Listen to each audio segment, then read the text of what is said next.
దోస్తులు, మీకోసం కొన్ని మంచి విషయాలు, మంచి వాస్తవాలు చెప్తాను వినండి. మొహమాటానికి పోకుండా లేదు, కాదు అని చెప్పటం అలవాటు చేసుకుంటే చాలు. జీవితంలో సగం దరిద్రాలు వాటంతట అవే దూరమవుతాయి. అర్థమైందనుకుంటా. జీవితంలో ఎన్ని కష్టాలు ఉన్నా, ఎన్ని బాధలు ఉన్నా అన్నీ మర్చిపోవడానికి భగవంతుడు ప్రసాదించిన ఒకే ఒక వరం నిద్ర. ఇక జీవితంలో ఎన్ని కష్టాలు ఉన్నా భగవంతుడిపై, అలాగే కర్మలపై, కాలంపై నమ్మకముంచి ఎవరైతే ప్రశాంతంగా నిద్రించగలుగుతారో వారే ఐశ్వర్యవంతులు కాదంటారా? ప్రేమించే ఒక్క తోడు పక్కనుంటే చాలు, ఇక అది అరణ్యమైన ఆనందంగా బ్రతికేయవచ్చు. సొంత వాళ్ళు దగ్గర తీసుకునే అప్పు ఎప్పటికైనా నీ విలువను ఖచ్చితంగా తగ్గిస్తుంది. జాగ్రత్తగా ఉండండి.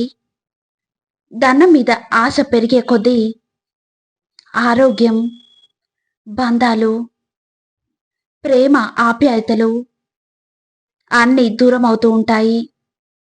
ఒకరు బాగుపడితే చూడలేని వారు బాగుపడ్డా కూడా సుఖపడలేరు కాదంటారా? సమస్యలు ప్రతి ఒక్కరి జీవితంలో సమస్యలు వస్తూ ఉంటాయి, అలాగే పోతూ ఉంటాయి. అలాగే ప్రతి ఒక్క వ్యక్తి సమస్య వచ్చాక దాని నుండి బయటపడే మార్గాన్ని వెతుకుతూ ఉంటాడు. ఇక ఎప్పుడైతే సమస్య అంతమైపోతుందో మనం ఆనందపడిపోతాం, అలాగే అజాగ్రత్త కూడా అయిపోతాం. మనకు అనిపిస్తుంది పూర్తిగా ఆ సమస్యకి పరిష్కారాన్ని కనిపెట్టాము అని. కానీ ఎక్కడో ఒక చోట ఒక చిన్న బీజం ఉండిపోతుంది. ఇక ఆ బీజం అజాగ్రత్తగా అనే ఛాయలో పెరుగుతూ పోతుంది. ఆ తర్వాత ఒక మహా సంక్షోభంగా మారి తిరిగి మన పైకి వస్తుంది. ఇక ఆ సంక్షోభం ఆ రూపంలోనైనా రావచ్చు, శత్రువు రూపంలో కావచ్చు, ఏదైనా మహమ్మారైనా కావచ్చు. అందుకే ఎప్పుడు కూడా జాగ్రత్తగా ఉండడమే మంచిది. అజాగ్రత్తగా ఉండడంతో ఏమవుతుంది అంటే మనం సురక్షణ చక్రం ఒక అంశగా మారిపోతుంది. అలాగే మనల్ని అంతం చేసే విషయం ఆ చక్రంలోకి చేరి మన హృదయం వరకు చేరుతుంది. కాబట్టి ప్రతి సమస్యని పూర్తిగా అంతం చేయండి, జీవించండి, సంబరాలు కూడా చేసుకోండి, కానీ జాగ్రత్తగా ఉంటూ. అర్థమైందనుకుంటా. గుర్తుంచుకోండి, ఒకవేళ మీ ఉద్యోగం పోతే, మీ వ్యాపారాల్లో తీవ్ర నష్టాలు వస్తే ఆ విషయాలని తీసుకువెళ్ళి బయట వారికి చెప్పకండి. అత్యవసరమైతే తప్ప మీ కుటుంబంలో వారికి చెప్పండి. మీ భార్యకు మాత్రం ఖచ్చితంగా చెప్పండి. అలాగే ఆ విషయాలను బయటకు చేరవేయద్దు. ఖచ్చితంగా చెప్పండి. ఏ సమస్య ఉన్నా మన ఇంట్లో వాళ్ళం మనమే చూసుకోవాలి, మనమే పూరించుకోవాలి. అంతేకాని బయట వాళ్ళకు చెప్పుకుంటే వాళ్ళు మనకు చేసేది ఒకటే. ఆ విషయానికి లేని 4 మాటలను జోడించి మన కష్టాన్ని, మన నష్టాన్ని రసవంతరంగా ప్రజలకు ప్రచారం చేయడం. ఇక ప్రజలు పండగ చేసుకుంటారు. మనం బాగోలేదు అంటే మనం బాగుపడేటట్లు లేదు అని అర్థం. అవునా? మన జీవితంలో, మన కుటుంబ విషయాల్లో, మన వ్యాపారాల్లో, మన వ్యక్తిగత విషయాల్లో, మన వ్యవహారంలో మన అనే వ్యక్తి కానివారు, అంటే బయటివారు కలగ చేసుకునేలా మనం ప్రేరేపించిన, వారికి సహకరించిన, మీకు కలిగిన కష్టం, మీకు వచ్చిన దుఃఖం కంటే కూడా రెండింతల అవమానాన్ని, అశాంతిని ఎదుర్కోవాల్సి ఉంటుంది.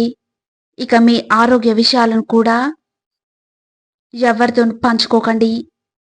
మీ ఇంట్లో వారితో తప్ప బయట వారు ఎవ్వరూ ఆర్చరు తీర్చరు.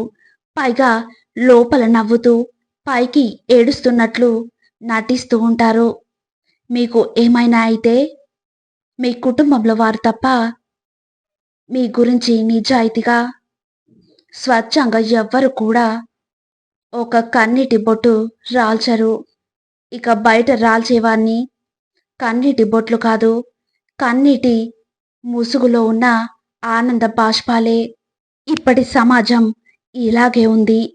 ఇక మీరు కూడా వారికి తగ్గట్టుగానే, కాలానికి అనుగుణంగానే నడుచుకోండి. జాగ్రత్తగా ఉండండి.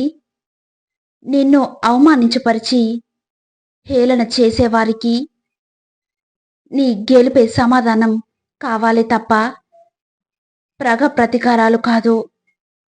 గుర్తుంచుకోండి. స్వచ్ఛత లేని బంధాలకు ఎంత దూరంగా ఉంటే అంత ప్రశాంతంగా ఉంటారు.